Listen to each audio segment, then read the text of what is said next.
In this video, we are going to discuss how to play the French defense opening. It is an opening that is very solid and very interesting that is played from the black side. We are going to discuss every variation, side variation, and we are going to master this opening in only till the end of this video. So I'm going to see you soon, so now let's quickly jump into the video. So, white plays 1e4 and in French defense, we play the move e6 on the first move. After e6, white generally play the move d4, establishing the center, and here after d4 we play the move d5, striking in the center. And here white is having four main options: to capture the pawn, to push the pawn, to develop the knight to c3, or to develop the knight to d2. We are going to discuss all the options. First, let's try to discuss what happens if white simply captures the pawn. We capture the pawn back, knight to f3, simply developing the knight. And here basically our idea in this position here is we are going to develop the pieces on our king side and castle as soon as possible, and then we will continue the game. Knight f6, bishop d3, bishop d6, short castle, bishop g5, bishop g4, pinning up the knight. h3, we simply come back. And now we develop the knight to d7 in idea is to protect the knight. c3, and we simply keep our pawn structure like this. And here we have queen c2, queen c7, rook e1, rook e8, and this is the basic setup that you can establish in the French defense. And the following moves can be to play the move a5, trying to grab space on the queen side like a5, b5, a4, and bishop g6 can be an idea, bishop f4 can be an idea, something like this. The position is equalish and black is having no problem. This is the structure number 1 that you can go for it. Coming to the structure number 2, after knight f3, we can play the move bishop to d6. Bishop to d3, and now playing the move knight to e7. Not putting the knight to f6 but to e7. Short castle, c3, and now the idea is to play the move bishop to f5, trying to trade off the bishop, and the position is very solid. White usually continues the game by playing bishop g5. The idea is to capture the bishop because we cannot capture the bishop back as the knight is pinned. So we play the move f6, hit the bishop, and now play the move c6. Rook e1. And the idea of rook e1 is very interesting. For example, if black plays a move like knight d7, already rook into e7 is in the air. And now if you try to capture the rook, white will simply capture the bishop, and white is having two minor pieces against a rook, which is a very good thing for white. And if you try to capture the bishop, white will happily capture the knight, takes, and you can just count the material. Still, it's two minor pieces against a rook. So it's not a good thing. That's the idea. Whenever white plays rook e1, we can simply chop off the bishop first, queen into d3, and now play the move knight to g6, hitting this bishop. Bishop goes to g3. We simply trade off the bishop to queen to d7. What is the idea of queen d7? First of all, we are stopping queen f5. Second, we are going to develop the knight to a6, connecting the rooks. For example, after knight d2, knight to a6, and now the idea is to play the move rook e8. Knight c7, knight e6, the position is already very equalish and you have no problem in continuing the game. So this is how you play the French exchange variation. Now coming to the second variation, what happens after e5? After e5, we play the move c5. The idea is to put the maximum pressure on the d4 pawn, which is a weak pawn. After c5, white plays c3 in order to protect the pawn on d4. Knight to c6, knight f3, queen b6, and here there are mainly three moves for white: bishop e2, bishop d3, and a3. First, let's try to discuss what happens after bishop d3. We capture the pawn takes, and play the move bishop d7. We cannot capture the pawn because after knight takes, queen takes, bishop b5 check, and we lose the queen. That is a tricky trap for white. We must be aware of. That is the reason we first play bishop d7, covering every check idea, and after a short castle, which basically transposes into a gambit structure, we happily captures the pawn, and white actually sacrifices this pawn. This is the gambit. But we are not afraid of it. We can simply accept the gambit. Queen takes, knight to c3. What is the idea? If we try to capture the pawn on e5, white will simply play the move rook e1, and you can see how white is having huge amount of compensation for the pawn. So it's better to play the move a6, stopping this knight b5 now. Queen e2, the idea is to put the rook to d1, bishop e3. We simply develop the rook to c8 first. King h1, the idea is white wants to play the move f4. We play the move bishop c5 happily. White plays bishop to d2, simply developing the piece. Knight to e7, a3. What is the idea of a3? The idea of a3 here is basically taking away the b4 square from the queen. Short castle, rook c1, and now we can happily play the move queen h4. Because that's the only square for the queen. And after f4, white's idea is to play the move bishop e1. Hitting the queen, we can play the very strong move f5. If bishop e1, queen g4 somehow saves the game. And the position is very good for black. Black is a pawn up. And if white can pass in, we can simply capture with the queen, and black is having a very comfortable position. We are a pawn. So there is no problem in continuing the game. So this is how you must play whenever your opponent plays this gambit line. You must be aware of. So now coming on to the variation. At the place of bishop to d3, white plays the move bishop to e2. After bishop e2, we capture the pawn take, and play the move knight to h6. For example, if white castle, we want to play the move knight f5, simply hitting the pawn on d4, and we are already going to be a pawn up, and the position is winning. So after knight h6, white captures the knight. We capture the b2 pawn. Now here's the trick. After b2, we capture the b2 pawn. We are 2 points down, but we are currently hitting the bishop as well as the rook. So the best way for white to continue the game is to simply develop the knight, protecting the rook. We capture the bishop, and here white plays the move rook b1. If white castle, we can simply capture the pawn if we want, and the position is fine. Rook b1, we can capture on e2, queen into e2, queen a3, and the position is fine. Though white is having some compensation, but the position is fine after maybe knight d4. The idea is to play knight b5. We play the move a6, rook c1, and we can even capture this pawn if we want to. Yeah, just capture the pawn. Definitely white is having some compensation, but the position is fine. But you can play the move slowly and steady, like bishop e7, short castle. And once you castle, the position is fine. So this is one way to play it. White generally plays the move rook b1, hitting the queen. We capture the pawn, short castle, queen to a5. Very interesting move. Simply coming back with the queen. Knight b3, simply coming back. After capturing 2 pawns, we come back. Queen d2, and we now start throwing pawns on the queen side. a4, a3, rook g8, now activating the rook through the g line. Now rook a5. What's the idea of rook a5? Want to capture on d4 and try to capture the knight on the next move. These are some interesting ideas black can get up with. So this is how you can play if white plays the move bishop to e2 at the place of bishop to d3, bishop e2. Now finally we are going to discuss what happens if white continues the game by playing the move e3, which is very solid. After a3, you can already play the move c4, closing on the queen side, and you are having more space on the queen side. After c4, knight to d2. Just try to remember the structure. We are going to play the move knight f5, trying to stop b3, b5, b4. Knight f5 just covers everything. Bishop e2, bishop d7, short castle, knight to e7, rook to b1. Now white still wants to open up the position, so we play the move queen to c7. White cannot play the move b3 because after takes knight b3, we have bishop a4, c3 is hanging up. It's not a good idea for white to continue the game. So that's the reason. White continues the game by playing rook to e1.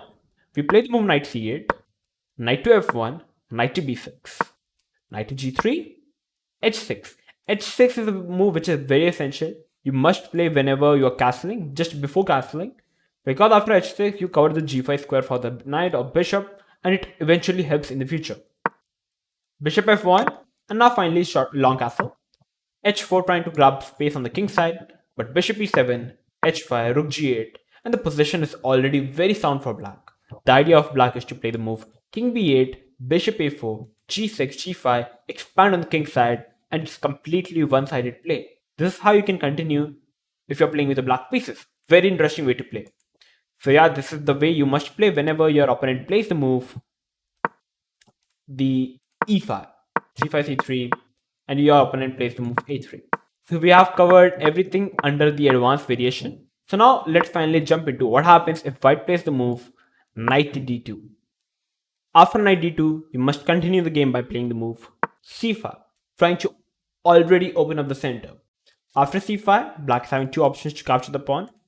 If e d5, which is the main move, you capture with the queen into d5, and here white is having 2 options. If he captures the pawn, we can simply capture the pawn with the queen, not with the bishop. You are going to see why. Queen into c5, knight to f3, knight to f6, bishop d3, and now you simply come back with the queen, because white's idea could be to play the move knight to b3 in the future, which generally comes in. So it is also known as prophylaxis, just getting aware of your opponent's idea and already taking precaution of it. Queen to c7, short castle, knight to d7, rook e1, bishop b7, knight to e4, and now you can already castle whenever you want. So it's a good idea to first play the move b6, trying to open up the bishop. Knight takes, bishop takes. What's the idea of taking with the bishop? First of all, you have activated the bishop now. That is the first idea. That is the reason you must take with the queen, not with the bishop. Bishop into f6, very strong square for the bishop. And after bishop e4, putting pressure on the rook, bishop b7, trade, c3, you can simply castle up, and the position is already very sound for black. Rook d8, just double upon the rook on the d file, and the black is very comfortable in the position. So this is how you must play whenever your opponent tries to play the move takes, whenever your opponent tries to play the move d into c5. So now the main move in this particular position is to play the move knight to f3, pawn takes, bishop c4, queen d6, knight b short castle, and now you must play the move knight f6, trying to cover the e4 square. Knight to b3, putting pressure, and now you can't really protect the pawn. If you try to protect the pawn, white will simply play the move rook e1, putting more pressure over here, and now you can't really defend it.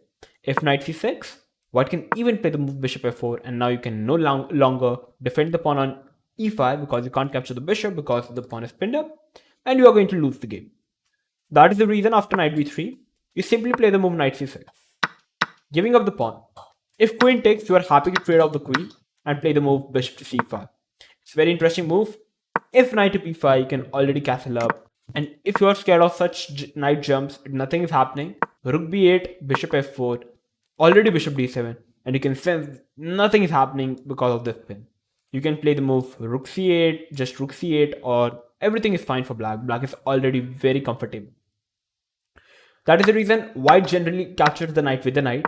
We play the move bishop e7, c3. If knight to b5, hitting the queen, we play the move queen to c6, hitting the bishop.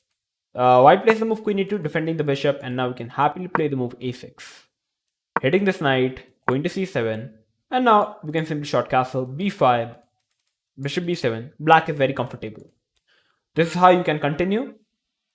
Coming back, at the place of knight b5, white plays the move c3, which is the main move. We short castle, queen f3. The idea is to play the move bishop f4. We play the move queen c7, hitting the bishop. The bishop goes back. We play the move bishop d7. And in case after bishop f4, we play the move bishop d6. Simply exchanging the bishop. And that is the exactly idea of bishop d7, covering the b5 square.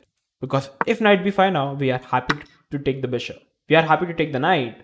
And after bishop takes, the position is equalish after queen b6. Nothing is happening. So the position has no poison in it. And if bishop into d6, queen into d6, rook d1, you can happily play the move queen to b6, putting pressure over here. And here, if your opponent tries to capture the b7 pawn, e5, and your opponent already is a piece down. So that is the thing your opponent must be aware.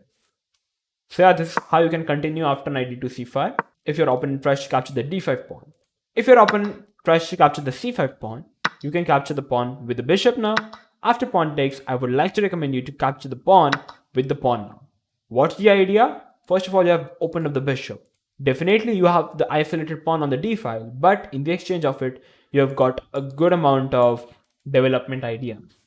You can play knight f6, knight c6, develop the bishop, try to push the d5 or d4 pawn, try to grab space in the center, short castle, and black is still very comfortable. So this is how you must play if your opponent plays the move knight to d2. Now finally coming back, the main move, which is knight to c3. How to continue the game. After knight c3, there are two ways to continue, which is the most theoretical way. Bishop to b4, the main variation with the Vinava variation.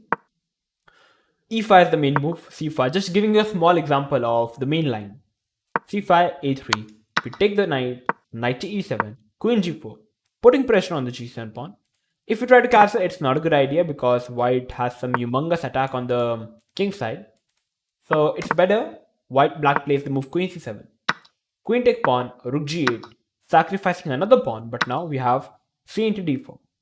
If white tries to capture the pawn, queen c3, and we simply win a rook. So it's not happening. So white plays the move knight e2, covering the c3 square. We capture the pawn, and here white plays the move f4, because our idea is already to capture the pawn on e5. So white plays the move f4, knight c6.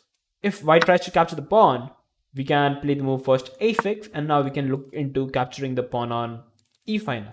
For example, if h3, we are happy to take on here and try to capture over here and win the rook. That is the thing you must be aware of. So white, what generally does here is, white simply pull the queen back and we play the move d4, defending the pawn. Takes, takes, takes, and we play the move bishop d7, because white's idea is to play the move bishop b5 check. Bishop d7, rook g1, idea is to expand on the queen side now, king side now. So we first play knight f5, hitting the queen, queen f2, queen to c6. Idea is to play the move queen to e4 check. So g4, queen e4 check, queen e2. If bishop e2, we can already play knight d4, and the position is already better for black. So white plays queen e2, and we play the move queen to d5.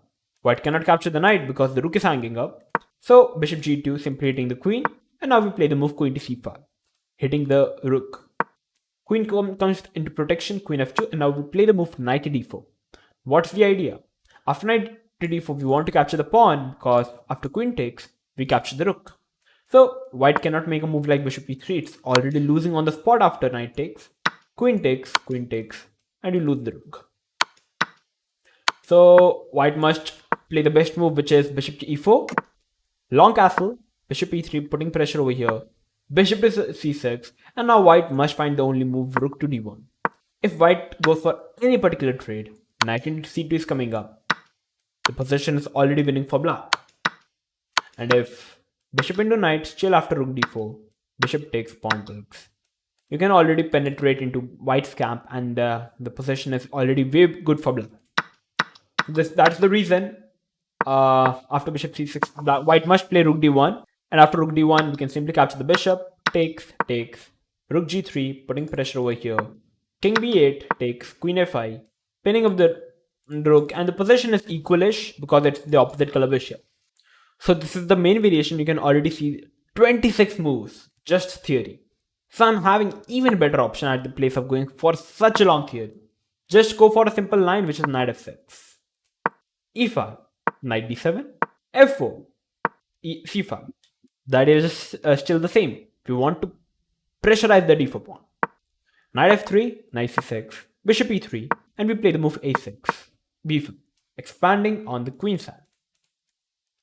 And here, if white tries to capture the pawn, bishop takes, knight takes, and after bishop e2, bishop b7, short castle, queen b6, you can already sense how black is having such a good position. Queen is extremely strong. We are having such powerful space on the queen side. King h1, b4, hitting the knight, a5, bishop a6, short castle, f6, even long castle. Black position is way good. So this is how you can continue if your opponent after b5 tries to capture the pawn. But if your opponent tries to play the move bishop e2, not capturing, you can play the move queen d6. And now you are already prepared to capture the pawn or even push on the queen side. Short castle, you can happily capture. Knight takes, bishop to c5. Rook d1, bishop to b7. Rook to f3, knight takes, bishop takes. Queen takes, simply king e7. Just trading off everything and playing king e7 because white can't really move the queen because the king is pinned up. So white is kind of forced to trade off the queens, and now black is having nothing to worry about. d4 is coming up, hitting the knight, hitting the rook. The position is already better for black because open c5, you can push on the queen side. Black is way better than you can think. So this is how you can play this particular variation, the knight f6, at the place of going for the main line bishop b4, the Vinnaver, which contains maximum theory. So this was all for today. I've covered every particular variation. The French exchange, the French advance, the Taimanov, the Vinnaver, everything. And we have discussed knight f6. Now after e5, we have even discussed bishop d3, knight f3, queen b6, and now bishop d3, bishop e2, and a3, every particular variation. So guys, that's it for today. I'm pretty sure that after watching this video, you are completely prepared to play this French defense opening. The basic idea in advanced variation is to pressurize the d4 pawn. That's it. So yeah, that's it for today. And if you learned anything new in this particular opening, then make sure to like the video, share this video with everyone, and make sure to subscribe to our channel if you are new to our channel. I'm going to come up with these exciting videos like this. So till then, stay tuned and keep watching Oneshot Chess.